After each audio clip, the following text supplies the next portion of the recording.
നമ്മുടെ മിക്ക മാധ്യമങ്ങളെയും ഒക്കെ തന്നെ വൻകിട കുത്തകകൾ ഈ വി.ഡി. സതീശൻ ഗവൺമെൻറ്റിന് വേണ്ടി വിലക്കെടുത്തിരിക്കുന്നതുകൊണ്ട് പല യാഥാർത്ഥ്യവും നിങ്ങൾ അറിയാതെ പോകും എന്നുള്ളത് വാസ്തവമാണ്. പക്ഷേ സത്യസന്ധമായ ചില കാര്യങ്ങൾ എനിക്ക് എൻ്റെ പ്രിയപ്പെട്ട പ്രേക്ഷകരോട് ആവർത്തിക്കാതിരിക്കാൻ കഴിയാത്തതുകൊണ്ടാണ് ആദ്യമായിട്ട് ചില കാര്യങ്ങൾ ആവർത്തിക്കുന്നത്. പക്ഷേ അതിൻ്റെ പുറകെ എനിക്ക് PM ശ്രീയിലെ ചില ഞെട്ടിക്കുന്ന വിവരങ്ങൾ കൂടി നിങ്ങളോട് പറയാനുണ്ട്. ഇതിൽ ഏറ്റവും പ്രധാനപ്പെട്ടൊരു കാര്യമെന്ന് പറയുന്നത് വി.ഡി. സതീശൻ ഗവൺമെൻറ് അധികാരത്തിൽ വന്നതിന് ശേഷം നടത്തിയിട്ടുള്ള പദ്ധതികളിലെല്ലാം തന്നെ ഒരു തരികിടകൾ കാണാം എന്നുള്ളത് നിങ്ങൾക്ക് എല്ലാവർക്കും അറിയാം. കാരണം 10 മിനിറ്റ് കൊണ്ട് ഞങ്ങൾ വഖഫിൻ്റെ പ്രശ്നം പരിഹരിക്കും എന്നാണ് അദ്ദേഹം പറഞ്ഞിരുന്നത്. മുനമ്പത്തെ വഖഫ് ഭൂമിയുടെ പ്രശ്നം പരിഹരിക്കുമെന്നാണ്. പക്ഷേ 10 അല്ല 10,000 മിനിറ്റ് എടുത്താൽ പോലും അത് പരിഹരിക്കാൻ കഴിയില്ല എന്നുള്ളത് അദ്ദേഹത്തിന് ബോധ്യമായി. പക്ഷേ ബോധ്യമായിട്ടുണ്ടെങ്കിൽ എനിക്കൊരു തെറ്റുപറ്റി എന്ന് തുറന്നു പറയുകയല്ല അദ്ദേഹം ചെയ്തിട്ടുള്ളത്. പകരം അദ്ദേഹം വഖഫിൻ്റെ പോർട്ടലിൽ ഉമീദ് പോർട്ടലിൽ ഇത് രജിസ്റ്റർ ചെയ്തു പോയി. രജിസ്റ്റർ എന്നല്ല, ശരിക്കും എൻ്റർ ചെയ്ത് പോയി എന്നുള്ളതാണ് വാസ്തവം. അങ്ങനെ എൻ്റർ ചെയ്ത് പോകാതിരിക്കാൻ കഴിയില്ല. വഖഫിൻ്റേതായി ഇതുവരെ രജിസ്റ്റർ ചെയ്തിട്ടുള്ള പ്രോപ്പർട്ടികൾ എൻ്റർ ചെയ്യണം എന്നാണ് നിയമം. അപ്പോൾ എങ്ങനെ എൻ്റർ ചെയ്യാതിരിക്കാൻ കഴിയില്ല. അങ്ങനെ എൻ്റർ ചെയ്ത് പോയി. അല്ലെങ്കിൽ ഞാൻ 10 മിനിറ്റ് കൊണ്ട് ഈ പ്രശ്നം പരിഹരിച്ചേനെ എന്ന് പറഞ്ഞുകൊണ്ട് അദ്ദേഹം ഒരു നുണ പറഞ്ഞു. ആ നുണ പറഞ്ഞിട്ടുള്ളത് ആർട്ടിക്കിൾ 97 പ്രകാരം ഒരു ഓർഡർ അടിച്ചെടുക്കുന്ന സമയം മതിയായിരുന്നു. അതായത് വഖഫ് ബോർഡിനോട് ഇത് വഖഫ് പ്രോപ്പർട്ടി അല്ല എന്ന് പറഞ്ഞുകൊണ്ട് നോട്ടിഫൈ ചെയ്യൂ എന്ന് പറഞ്ഞുള്ള ഓർഡറാണ്. പക്ഷേ ആ ഓർഡറിൽ അദ്ദേഹം പകുതി സത്യം മാത്രമാണ് പറഞ്ഞത്. കാരണം ഓർഡർ അങ്ങനെ കൊടുക്കണമെന്നുണ്ടെങ്കിൽ കേന്ദ്ര ഗവൺമെൻറ് നിർദ്ദേശപ്രകാരം മാത്രമേ സംസ്ഥാന ഗവൺമെൻറ്റിന് അത്തരത്തിലുള്ള ഓർഡർ കൊടുക്കാൻ കഴിയൂ എന്നാണ് ആ നിയമത്തിലുള്ളത്. അപ്പോൾ ഇത് അദ്ദേഹം മറച്ചു വെച്ചിരുന്നു എന്നുള്ളത് നമുക്കെല്ലാവർക്കും അറിയാം. അതിനുശേഷം നമുക്കറിയാം ഈ പറയുന്ന അദ്ദേഹം പറഞ്ഞിട്ടുള്ള ഏറ്റവും പ്രധാനപ്പെട്ട കാര്യമെന്ന് പറയുന്നത് ഓർഡിനറി ബസ്സുകളിൽ, അതായത് KSRTCയിൽ സ്ത്രീകൾക്ക് സൗജന്യമാക്കും, നിങ്ങൾക്ക് വേണമെങ്കിൽ എവിടെ വേണമെങ്കിലും ടൂറ് പോകാം അല്ലെങ്കിൽ ക്ഷേത്ര ദർശനത്തിന് പോകാം എന്നൊക്കെ അദ്ദേഹം തന്നെ നേരിട്ട് പറയുന്ന ഒരു കാര്യമെന്ന് പറഞ്ഞിരുന്നു. ആ കാര്യമെന്ന് പറഞ്ഞതിന് ശേഷവും നമുക്കറിയാം അദ്ദേഹം വളരെ കൃത്യമായി നമ്മളോട് നുണ പറഞ്ഞു. ആ നുണ പറഞ്ഞത് അങ്ങനെയൊന്നും പറഞ്ഞിട്ടില്ല. പകരം ഓർഡിനറി ബസ്സുകളിൽ അതിപ്പോൾ തൽക്കാലത്തേക്ക് നടപ്പിലാക്കുമെന്നാണ് പറഞ്ഞത്. അതെങ്കിൽ അത് നന്നായിട്ട് നടപ്പിലാക്കിയ കുഴപ്പമില്ലായിരുന്നു. പക്ഷേ അദ്ദേഹം എന്ത് ചെയ്യുമെന്ന് വെച്ചാൽ ഓർഡിനറി ബസ്സുകളൊക്കെ തന്നെ KSRTC ഒരു രാത്രി കൊണ്ടിട്ട് സിറ്റി ഫാസ്റ്റാക്കി മാറ്റുന്ന കാഴ്ചയും ഒക്കെ നമുക്ക് കണ്ടു. അപ്പോൾ ഇത്തരത്തിലുള്ള നിരവധി പ്രകടനങ്ങൾ നടന്നുകൊണ്ടിരിക്കുകയാണ്. പക്ഷേ അതൊക്കെ തന്നെ കേട്ടുകൊണ്ട് ചില യൂട്യൂബേഴ്സും ചില മാധ്യമങ്ങളും ഒക്കെ തന്നെ അടിപൊളി ബഡ്ജറ്റ്, ഇനി കേരളം പൊളിക്കും എന്നൊക്കെയുള്ള ചില വാർത്തകളൊക്കെ തന്നെ എഴുതിക്കൊണ്ടിരിക്കുകയാണ് എന്നുള്ളത് മറന്നുപോകരുത്. അപ്പോൾ ഇങ്ങനെ നിരവധി കാര്യങ്ങൾ, ഇപ്പോൾ ഇത് ലിസ്റ്റ് ചെയ്യാൻ പോയാൽ തീരില്ല എന്നുള്ളത് കൊണ്ട് ഞാനതിന് മുതിരുന്നില്ല. നിരവധി കാര്യങ്ങളിൽ അദ്ദേഹം ഇതുപോലെയുള്ള അഭിപ്രായ പ്രകടനങ്ങൾ നടത്തിയിട്ടുണ്ട്. അതുപോലെ തന്നെ ബെക്കാഡിയുടെ ഒരു റിക്വസ്റ്റ് പ്രകാരം മദ്യത്തിന് വില കുറക്കാൻ ഗവൺമെൻറ് തീരുമാനിച്ചു എന്നുള്ളത് കേട്ടപ്പോൾ തന്നെ എത്ര കിട്ടി, തെരഞ്ഞെടുപ്പായപ്പോൾ നിങ്ങൾ ഫണ്ട് മേടിച്ചിട്ടുണ്ടാകും എന്ന് ഇദ്ദേഹം തന്നെ പറയുന്ന വാചകമുണ്ട്. ഇത് വലിയ അഴിമതിയാണെന്ന്. പക്ഷേ അദ്ദേഹം തന്നെ ഇപ്പോൾ എന്ത് ചെയ്തിരിക്കുന്നു, ടാക്സ് കുറച്ചിരിക്കുന്നു. ഇടതുപക്ഷം കുറക്കാതിരുന്ന ടാക്സാണ് ഇദ്ദേഹം കുറച്ചിരിക്കുന്നു എന്നുള്ളത് നമുക്കറിയാം. അപ്പോൾ ഇതിൻ്റെയൊക്കെ ഏറ്റവും ഒടുവിൽ നമുക്കറിയാം PM ശ്രീ പദ്ധതി ഇതുപോലെ തന്നെ അറബിക്കടലിലെറിയും, ഞങ്ങൾ വന്നാൽ ഒരു കാരണവശാലും നടപ്പിലാക്കില്ല എന്നാണ് അദ്ദേഹം പറഞ്ഞുകൊണ്ടിരുന്നത്. അങ്ങനെ നടപ്പിലാക്കാൻ പോകുന്നത് CPM-ഉം BJP-യും തമ്മിലുള്ള ഡീലാണ് എന്നാണ് പറഞ്ഞുകൊണ്ടിരുന്നത്. യഥാർത്ഥത്തിൽ ആ PM ശ്രീയുടെ കാര്യം എന്താണ്, കണക്കുകൾ എന്താണ് എന്നുള്ളതിനെക്കുറിച്ച് കുറച്ചും കൂടി വിശദമായി നമ്മളൊന്ന് പരിശോധിക്കേണ്ടതുണ്ട്.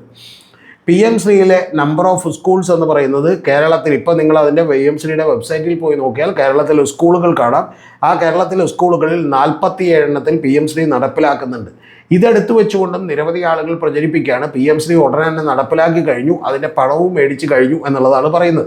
യഥാർത്ഥത്തിൽ ആടിനെ പട്ടിയാക്കുക എന്ന പരിപാടി മാത്രമല്ല, ആടിനെ പേപ്പട്ടയാക്കി പിന്നീട് തല്ലിക്കൊല്ലുന്നൊരു പണിയാണ് നമ്മുടെ ചില യൂട്യൂബ് മാധ്യമങ്ങളൊക്കെ തന്നെ എടുത്തുകൊണ്ടിരിക്കുന്നത്.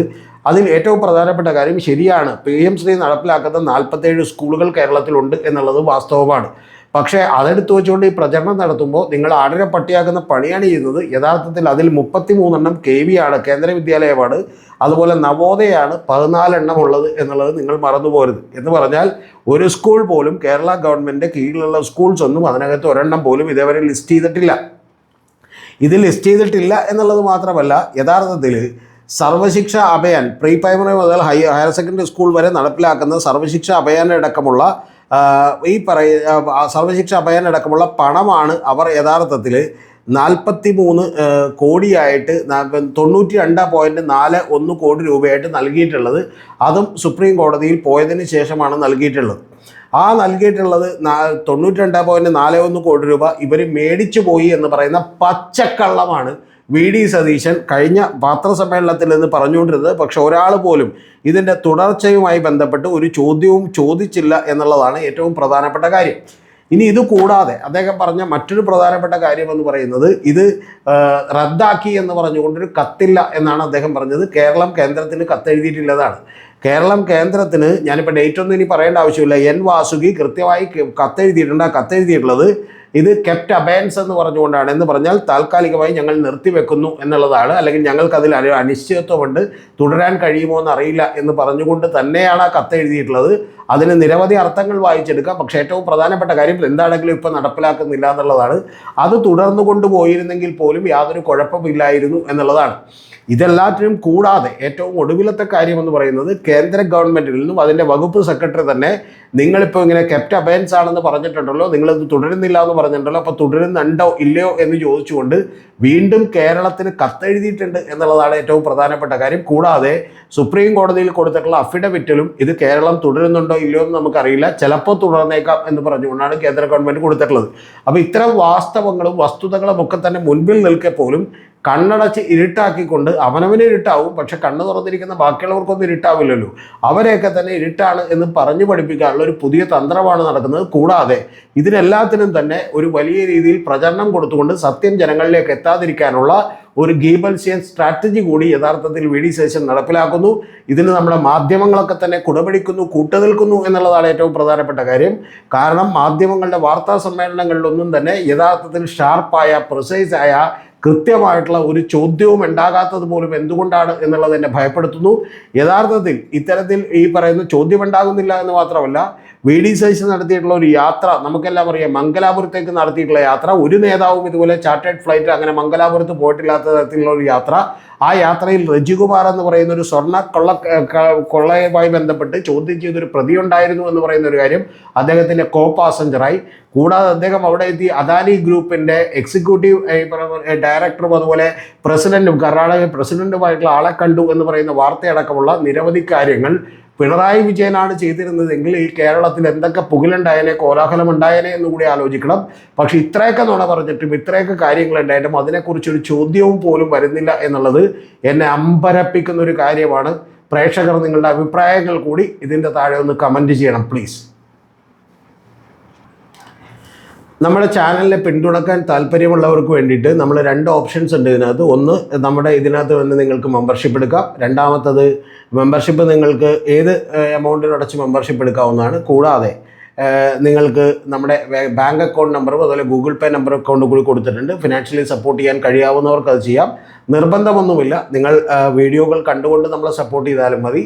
പക്ഷേ ഇത് നിങ്ങളോട് ചോദിക്കുന്നതിൻ്റെ കാരണം ഇതുമായി ബന്ധപ്പെട്ട് ഞാനിപ്പോൾ പറഞ്ഞ വിഷയങ്ങളുമായി ബന്ധപ്പെട്ട് ഒരു വലിയ പോഡ്കാസ്റ്റ് കൂടി ഉടനെ തന്നെ വരുന്നുണ്ട്. ആ പോഡ്കാസ്റ്റ് നമ്മൾ ഈ ചാനലിലല്ല, അതൊരു മറ്റൊരു ചാനലിലാണ്. BCC വിത്ത് രതീഷ് ചക്രപാണി എന്നാണ് ആ ചാനലിൻ്റെ പേര്. ബിയോണ്ട് കോമൺ കോൺഷ്യസ്നസ്, പൊതുബോധങ്ങൾക്കും അപ്പുറം എന്ന് പറഞ്ഞുകൊണ്ടാണ് ആ ചാനലിൻ്റെ പേര്.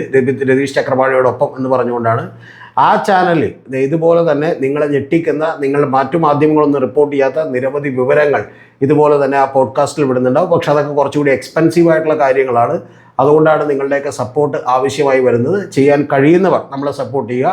ഈ മെമ്പർഷിപ്പ് എടുത്തുകൊണ്ട് നിങ്ങൾക്ക് ഏതെങ്കിലും വീഡിയോകൾ നേരത്തെ കാണാം എന്നുള്ളതല്ലാതെ അതിനും അപ്പുറത്തേക്കുള്ള വലിയ ഗുണങ്ങളൊന്നും ഉണ്ടാവില്ല. പക്ഷേ എങ്കിൽ പോലും നിങ്ങൾക്ക് ഈ ചാനൽ നിലനിൽക്കണമെന്ന് താല്പര്യമുണ്ടെങ്കിൽ നമ്മളെ സപ്പോർട്ട് ചെയ്യാവുന്നതാണ്. അടുത്തൊരു ചാനലിൻ്റെ പേര് കൂടി മറന്നുകൊണ്ട് അതിൽ പുതിയ പോഡ്കാസ്റ്റ് ഏതാണ്ട് വെനസ്ഡേയോട് കൂടി വരും. ബിയോണ്ട് കോമൺ കോൺഷ്യസ്നസ് BCC വിത്ത് രതീഷ് ചക്രപാണി എന്നാണ്.